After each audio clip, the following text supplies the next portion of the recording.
Nuestra Carta Fundamental está próxima a cumplir 100 años de vigencia y con sus aportes y parciales limitaciones nos permite hacer un recuento, un registro de todos los elementos que se han conjuntado en estos 100 años y que permiten a nuestro país transitar a través de la Constitución, yo diría, por prácticamente tres modelos, tres etapas. Se inicia en 1917 como la primera carta constitucional que incorpora los derechos sociales a rango constitucional. Los artículos 27 y 123 originales son la expresión de recoger, ¿no es cierto?, las aspiraciones de sectores sociales que precisamente realizaron la revolución de 1910. El 27 para los campesinos y yo dijera mineros en general, se habla de que la nación tiene el derecho a la titularidad de tierras y aguas, precisamente para enfrentar los problemas del campo fundamentalmente. Y el 123 para privilegiar un concepto del trabajo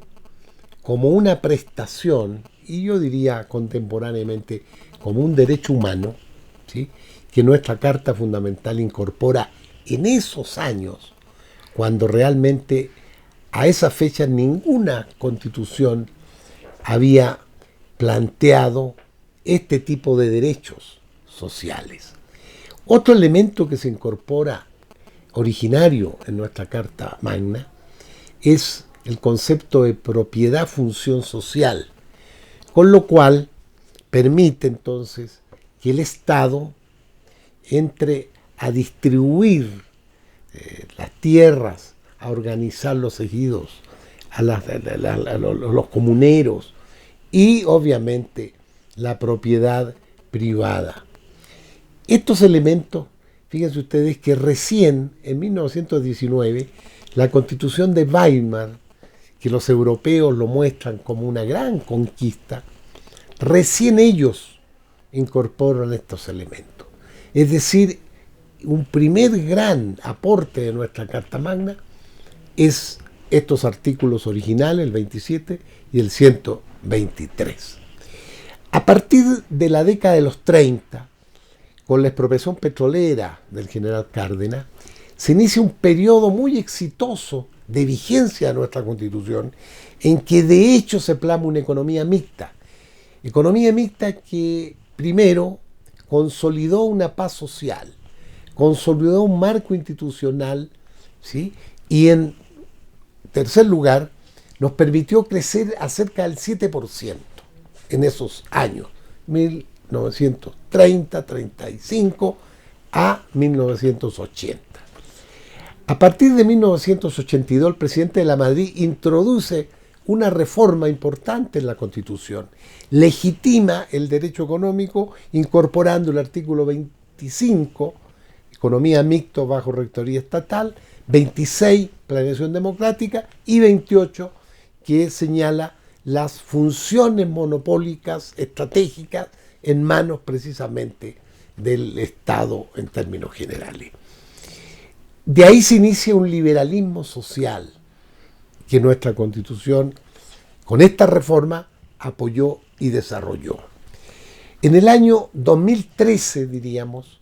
se inicia un tercer periodo con reformas, yo dijera, sustanciales,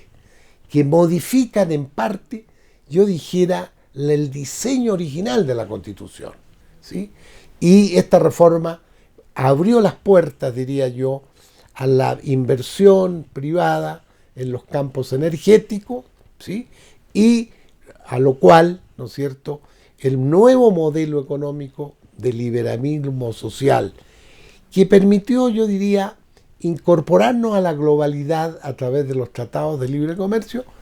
con lo cual la Constitución demostró y demuestra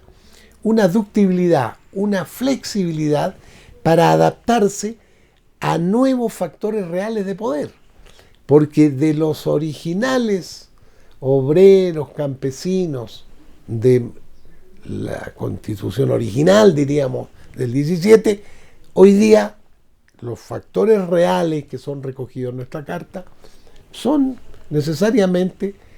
los empresarios y los agentes privados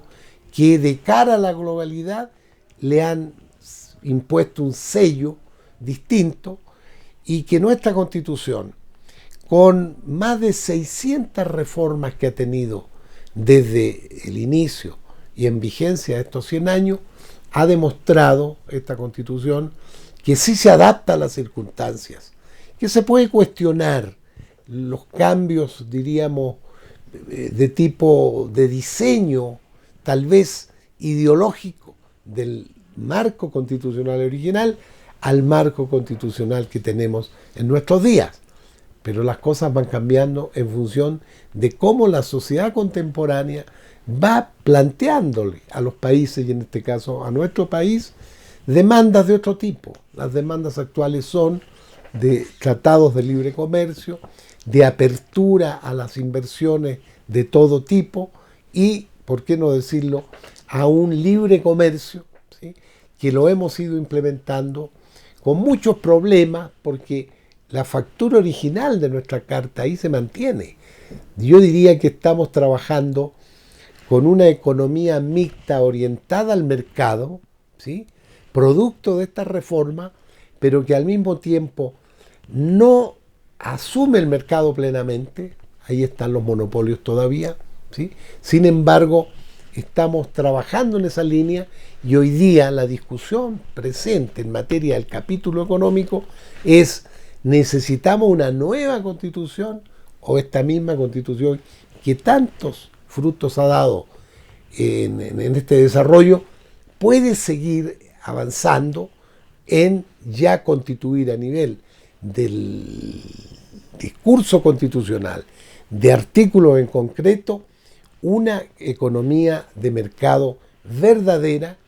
sin monopolio, y que realmente sea el mercado el que decida qué producir, para quién producir y cómo producir, que son cuestiones que están hoy día en el centro del nuevo modelo que se va implementando a nivel mundial.